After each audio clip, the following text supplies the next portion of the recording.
Sa programang Puso ang Pag-uusapan sa tanghalian. This is exclusively, especially for you. Kasama niyo pa rin ang inyong bida heartthrob Wise Estabilio. The Popperstein, Mariel Monteliano. From J.M. de la Serna. Yes, and yan, shout out muna sa mga nakasubaybay dito sa Showtime. Tuloy-tuloy lang po ang pag-tweet using our official hashtag for today na Showtime, TNT Kids Rest Back. Ito na nga. Yeah. Kanina ay nasubaybayan naman natin ang breakup story ng ex-couple na sina Marga at Carl. May mutual interest sila sa bodybuilding. Kaya naman dahil dito, nagkakilala sila at nag-click. And eventually, nagka-something na nga sila. Pero eto dahil sa ups and downs ng bodybuilding nga, naapektuhan na nga ang relationship nila. Nung una, madalas pa daw silang mag-usap. Hanggang sa dulo, naging bihira na ang communication nila at napunta na din sila sa breakup. Boogs. At dahil nga sa naging issue nila ay gaano nga ba kasi ka talaga kaimportante ang time management with your interests and relationship. So parang maninimbangan tayo para magmamanage tayo ng time, interest natin sa mga bagay-bagay and yung relationship. Gaano siya kahalaga ba? There has to be balance, no? Kasi pinasok mo parang it's not one or the other. Dapat both. Kasi parang committed ka na sa dalawang bagay na yon. Especially if, kunwari, sa case ni na Carl and Marga, bodybuilding, it would require so much time from them, energy. 'Di ba? So, yun, importante na hindi lang sila nagkakasundo sa interests nila at sa both relationships nila. At the same time, dun sa, yun nga, balance. Kung paano nila i-handle na balance diet. Balance diet. Saka sa balance sa relationship. Kayo. Go. Sige ako. Ako sobrang mahalaga talaga sa atin na yung time management, na balansehin natin. Pero in my point of view naman, in my opinion, when you say balance, parang hindi mo kasi siya kayang maging equal Kasi you also have your priorities in life, 'di ba? Alam mo kung pang ilang priority ba yung interest ko and itong si girlfriend ko, yung family ko, yung sarili ko. Na minsan nag-iiba-iba.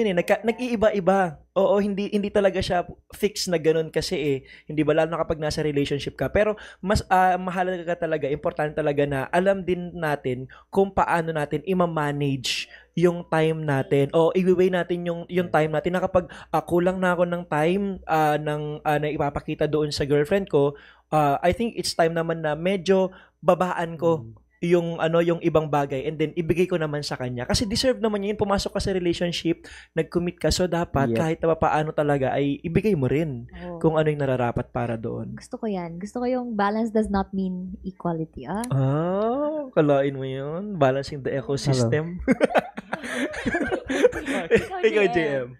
Ako, totoo naman yun. Para hindi mo masasabi kung balance ba yung relationship nyo, yung nagawa nyo sa isa't isa. Pero siguro doon na lang ako sa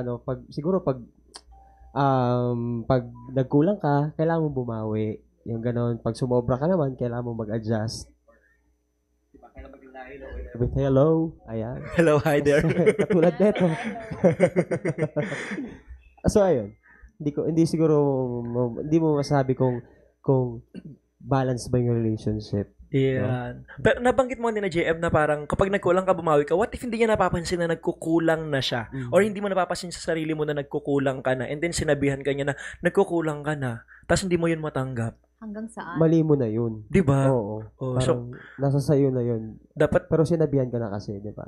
Ina-assess din natin yung sarili natin. Oo nga. Kulang nga yung na ibibigay natin and all.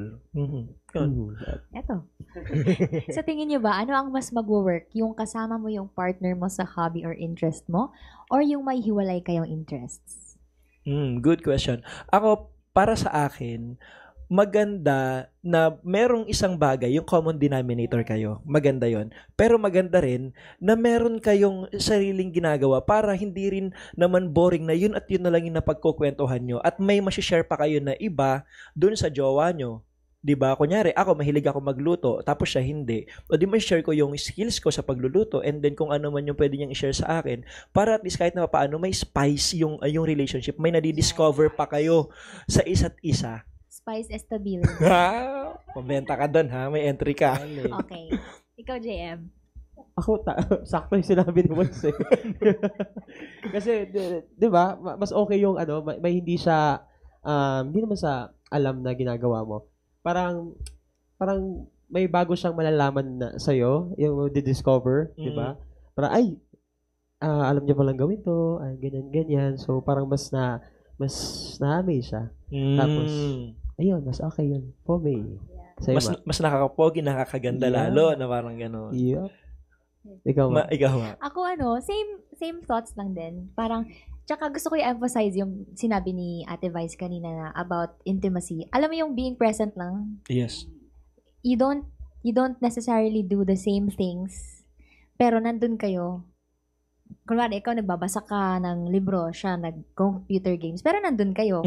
May understanding kayo na, kahit iba-iba yung interests natin, basta nandun tayo sa isang place na yun, nasa isang space tayo, okay tayo. Parang ramdam natin na kahit na magkaiba tayo ng ginagawa, connected tayo, yes. Supported. Parang may kanya-kanya kayong oras para sa sarili, pero may oras din kayo para sa inyong dalawa. Tama. Okay, pero naman, kung communication is key, ayan, paano na lang kung ayaw makipag-usap ng partner mo? Letter C naman yung communication, di naman letter K. Talaga ba, Mariel? Ikaw, anong take mo doon? Communication is key. Siguro, depende rin kasi sa relationships kasi pag may understanding ka din doon sa personality ng partner mo, maiintindihan mo na ayaw niya muna makipag-usap. Exactly. Or give her or him time na yun, ma-process. Parang gagawan niya siya ng arrangement, kumbaga. Pero kung kunwari nasa heat of the moment talaga kayo na ayaw talaga, tas may anger na. Kasi di ba nga, don't let your emotions cloud your judgment. Baka may masabi ka pang mali or makakasakit sa kanya. Mas lumala pa yung niyo. Yun, and kung ayaw niya makipag-usap, i-respect mo yung space na gusto niya. Kasi yun yung time niya to recharge Kasi tama yung sinabi mo na what if lamunin siya ng anger niya or ng anger ninyong dalawa, imbis na maayos yung sitwasyon ninyo, mas maging malala pa siya. So may mga bagay na hindi talaga natin kailangan na, hindi natin ipipilit just because gusto natin. Totoo yan. Right. Yeah. Ikaw. Tama yan. Ang ganda ng comment ni JM. Tama yun. At least nag-agree siya. Hindi kasi naghanap ako ng mga comments sa YouTube ng ating madlang people. Pero ito, ayun galing kay at Downpour. Di naman imposible magkaroon ng oras sa partner at sa gym, di ba? Ano daw, hindi imposibleng magkaroon. Di naman imposible magkaroon ng oras sa partner. Siguro sabi, di naman siguro imposible na di magkaroon ng oras sa partner at saka sa gym. So parang parang pwede namang sabay. Parang ganun. Yun ang comment. Pero pwede naman talagang pagsabayin, di ba? Doon pumapasok ang time management. Totoo. Na tinapik natin kanina. Ito pa. Sabi naman ni Heidi Lynn Overan, true wise, agreed na iba talaga yung priorities depending kung ano yung mas higit na kailangan. Totoo yan. Kasi minsan ito yung kailangan ng attention. So mas magbigay tayo dito, di ba? Tsaka di ba, hindi lang ikaw yung nasa loob ng universe niya. Diba? So may mga planet-planet silang mga pamilya niya muna, tapos may gym niya muna, ganun. May mga iba pa siyang mga ginagawa. At saka bago ka naman dumating sa buhay niya, existing na yung mga yun. Diba? Ito, sabi ni World Peace, mas solid pa rin kung pareho ng interest. LOL. Sabi niya, paano ka namin seryosin? Nag-LOL ka. Tinawanan mo. Pero may point din siya ha. Solid kapag ka, same kayo ng interest. Kanya-kanya kasi talaga True. Hindi natin masasabi. Pero itong Badlang Onliners, keep on following us for more breakup and love stories dahil we share this especially for you. Ready na ang ating rest backers na makikipagtagisan ng galing sa unang araw ng week-long rest back-bakan na tawag na Tanghalan Kids. Right. Sino kaya kina Kim Hewitt, Roniela Amber Modelo at Jonix Bautista ang makakuha ng puso ng ating mga hurado? Abangan natin yan, Madlang Onliners. Abangan natin yan. Alam mo, hindi ko alam na na may rest backan na magaganap. Na-surprise din ako kanina. TNT Kids. TNT Kids. So, abangan natin yan. Pero ito na nga, TNT Kids